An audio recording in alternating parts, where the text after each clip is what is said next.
Alright everybody, welcome back to Skyway Classics YouTube channel. We're now going for a ride in our 1989 Mercedes 560 SL. Of course, you know these cars were very popular back in the day and still are to this day. Going the one we have here featuring a spontaneous red exterior. Of course, a lot of people really like the red on their cars just because it pops more than any other color, being black, silver, blue, pretty much all dull colors compared to red. Even having the appropriate style Mercedes wheels and black wall tires to keep it original and fresh. Moving on to the inside, you can see it is an automatic on the floor. Of course, there's a lot more to say about the inside of a car than the outside. Of course, you can see it is really roomy, especially being a Mercedes. Of course, back in the day, they weren't exactly as big as the ones you see today, featuring more room than a friggin' horse would fit in. But of course, seeing that our cluster here is very simple, basic to the point. You can see your economy gauge, your temperature gauge, gas gauge, your speedometer's working pretty good, tax working pretty good. You even have the little clock there.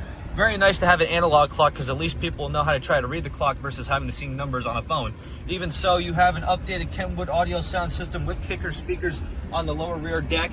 Still having the appropriate style bucket seats as it was back in the 1989 version. Door panels are in especially good shape. A lot of times they'd like to peel from the top, especially by the windows. But of course, some of your functions you got include power steering, power windows, even got the switches down there, power brakes, which we can demonstrate for you quickly.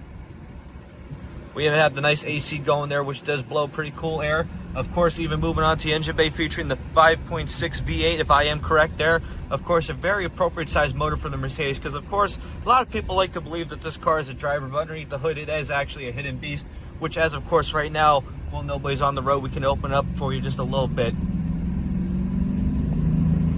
Of course, right there, I almost hit 40 on the speedometer, but literally, you could just hit and tap the pedal and you will go as fast as the car will go, of course. But of course, having all the safety functions of the horn, wipers, hazard lights, you can't get no better than this. Which is why, as for now, though, we are just going to get it turned around up on the lift so we can show you how glorious it is underneath. So if you have a moment, folks, please stay tuned with us to see the underneath.